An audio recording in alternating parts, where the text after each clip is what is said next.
কংগ্রেস জানিয়েছে যে তুমি আসো, দেখা হবে। অপরচুনিটি এসেছে, অবশ্যই আমার কাছে খুবই ভালো লাগছে। আর যেহেতু আমি জানতাম না, আমার যে ম্যানেজার পলাশ ওই আমাকে খবরটা দিয়েছিল। ও বেশ কয়েকদিন ধরে যোগাযোগ করতেছিল, পরে হয় 2-3 দিন পর এরকম কনফার্ম করলো।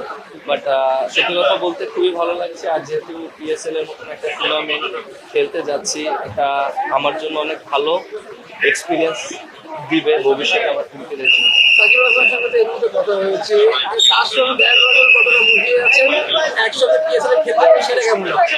না, অবশ্যই ভালো লাগছে। বিশেষ করে সাকিবের সাথে খেলেছিলাম ইন্ডিয়াতে, আর তারপরে আর খেলা হয়নি, দেখাও হয়নি। বাট অবশ্যই এক টিমে খেলবো, খুবই ভালো লাগছে। আর সত্যি কথা বলতে অনেক এক্সাইটেড যে পিএসএল এর মতন একটা টুর্নামেন্ট খেলতে যাচ্ছি, এবং যেখানে কোয়ার্টার ফাইনাল খেলা। তো অবশ্যই যদি পারফর্ম করতে পারি, ম্যাচ জিতাতে পারি, টিম রেজাল্ট করে, দিন শেষে খুবই ভালো লাগে। সাকিব আসলে কি বললেন কথা যখন বলে, মানে খবরটা পাওয়ার পর সাকিবের সাথে কি কথা হয়েছে? কংগ্রেস জানিয়েছে যে তুমি আসো, দেখা হবে, কথা হবে। বিপিএল এ টুর্নামেন্ট সেরা প্লেয়ার টি20 টিমের বাইরে যখন চিন্তা করেন তখন নিজের কাছে কেমন লাগে? আমরা যারা আইপিএল ভালো করে তারা ন্যাশনাল টিমে পরে কেন বাইরে খেলতে যায়, আপনার বিষয়টা কেমন লাগে? আপনি ডিজার্ভ করেন নাকি? দেখেন, আমি যদি টি20 স্কোয়াডে থাকতাম তাহলে তো আমার পিএসএল খেলা হতো না। ঠিক আছে, আমার কাছে মনে হয় যেটা হয় ভালোর জন্যই হয়। তো টি20 স্কোয়াডে থাকলে আমি তো পিএসএল খেলতে যেতে পারতাম না। তো আমার জন্য একটা অপরচুনিটি তৈরি হয়েছে। বাট আমি এটা পজিটিভলি নিচ্ছি। আর যারা সিলেকশন করেছে তাদের হয়তো অনেক চিন্তা ভাবনা থাকে, অনেক প্ল্যানিং থাকে। তো আমার কাছে মনে হয় যে এটা আমার জন্য একটা পজিটিভ। মিরাজকে নিয়ে কেন চিন্তাটা হলো না? মিরাজ তো ভালো করছিল, ভালো পারফর্ম করছিল। দেখেন, এটা অনেক আমার চেয়ে তারা কেমনে ঘোরা বলতে পারবে, তাদের প্ল্যানিংটা কি। তো আমার কাছে মনে হয় যে তারা যেভাবে চিন্তা করে হয়তো বেটারমেন্টের জন্য চিন্তা করে। But end of the day player অনেক সময় খারাপ লাগে, যেহেতু আমি BPL a man of the tournament হয়েছিলাম, তারপরে বেশ কিছু টি20তে ভালো করেছিলাম। তো ঠিক আছে, মেনে নিতে হয়, ক্রিকেটে অনেক সময় অনেক কিছু হয়। বাট আমার কাছে মনে হয় ওভারঅলি যে আমি সবসময় পজিটিভ চিন্তা করি এবং আমি পজিটিভলি নিয়েছি। দেশের পক্ষে যে ম্যাচটা হারলো বাংলাদেশে, কোথায় কোথায় ল্যাকিং দেখেছিলেন, কোথায় কোথায় কম পড়েছে, 8টা ম্যাচ বেশি করবে?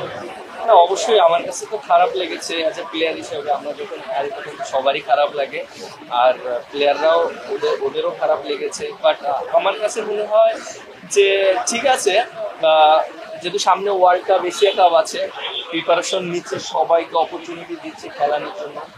আর আমার কাছে মনে হয় যে অপরচুনিটি সবাই কাজে লাগানোটা খুবই ইম্পর্টেন্ট। বিশেষ করে দেখেন যে কিছু প্লেয়ার অনেকদিন পর টিমে এসে অ্যাডজাস্ট করে না। যে টিমের সাথে খেলা হোক না কেন, অ্যাডজাস্ট করাটা খুবই ইম্পর্টেন্ট।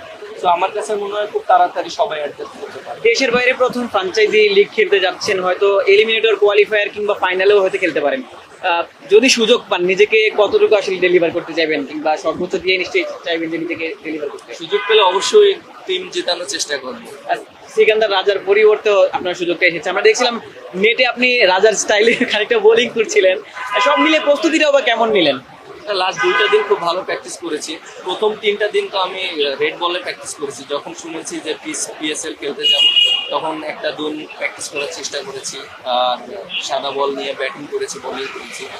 প্রিপারেশনটা ভালো হয়েছে। এখন ওখানে যে প্র্যাকটিস করবো, প্রিপারেশন নিতে পারবো, টিমের সাথে অ্যাডজাস্ট হবে। রিশাদ খেলে এসেছেন, তার সাথে এক্স্যাক্টলি কি কথা হয়েছে? ওর সাথে কথা হয়েছে, টিম সম্পর্কে জানতে পেরেছি কি রকম কি। ও আমাকে খুব ভালো হেল্প করেছে।